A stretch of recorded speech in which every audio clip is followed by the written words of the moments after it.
Okay, first of all, I would like to take the opportunity to thank the jury. Their job was not an easy one, and I felt for each and every one of them.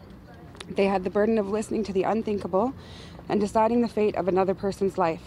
They made the right choice, and I will be grateful to them forever. I would also like to thank Justice Heaney for presiding over a thorough and fair trial. To Kevin Gowdy, Brian Crockett, Michael Carnegie, Stephanie Vinay, and to Jeff Beasley, you guys were an amazing team and did an incredible job in presenting all of the evidence and making sure that Victoria can now rest in peace. To Inspector Renton, Mike Bickerton, Rod Freeman, Colin Darman, Paula King, Jim Smith, Paul Hess, Anthony Renton, Gord Johnson, Karen Overbaugh, Jay the Computer Guy, Sean Kelly, Arlene Hugo, Michelle Nazizan, and all the people behind the scenes, and all of the police officers, civilians, and family members who searched tirelessly for Tori, we thank you from the bottom of our hearts. To all of the people who sent their love, prayers, and support, you'll never know what your strength meant to us. These last 3 years have felt like a lifetime, and Friday night was the greatest surge of emotion that I have ever felt. Happiness, sadness, relief, all at once, knowing that the people that are responsible for our suffering will be in jail for at least the next 25 years, has allowed us to breathe a huge sigh of relief. Now we can try to pick up the pieces and move forward, knowing that Tori is resting. To all of the negative people out there with your rude and hurtful comments, remember that there is another child in this family. And think to yourselves, how would Victoria feel if she saw all of the derogatory comments? It's those negative people that push me to strive for the positive. Darren and I, my mom and James, and Tori's friends, we're the lucky ones. We have all of the wonderful memories, the fun times, the laughter, and no one will ever be able to take those from us.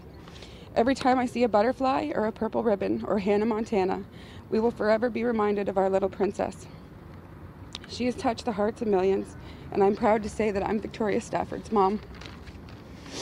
There will never be another child quite like Tori, with her spunkiness, her zest for life, and love of animals. Her beautiful blue eyes and gorgeous smile is going to be in the minds and hearts of every person who has heard about this tragedy. I urge people to not dwell on the horrific details of her final hours, but instead think of the loving, happy, gorgeous little girl that she was and forever will be. Tara, how did you feel today when he's tried to speak directly to you? That's what psychos do. They try to control people, and he's still trying to control the situation, and he doesn't have control anymore. Will you take him up on your offer? No. How proud of you are you today of your son for giving a very raw and honest statement? I am extremely proud. I didn't get to hear his impact statement beforehand, but his words were what every single one of us was feeling, and I'm glad that he was able to get that out. How about the judge, the way he described him as a monster? Perfect. Do you worry about Darren's future? I mean, if you listen to what he said, I don't think there was a person who wasn't touched by it. I don't worry about Darren's future. He has a wonderful counselor. He's very open and speaks to his family about how he's feeling and where his mind's at. And I have no concerns. I think that he'll excel in whatever he does. And you plan on taking up Mr. Rafferty? No, he's wasted enough of our lives, and he's not going to waste any more. Now that you don't have to come back to this courthouse day in, day out again, what's next for you? How are you going to keep Tori's memory alive? I haven't actually even had a chance to think about it yet, to be honest. I just wanted to get this out of our way and move forward from here. Was it difficult to hear him talk, to hear him deny that he was guilty of these charges? I kind of blocked him out in the same way that I did when we were seeing autopsy photos and hearing details that we didn't want to hear. I have a good blocking sense, so I didn't even really pay much attention to his efforts. Did you think it was remorseful at all? Not at all, no.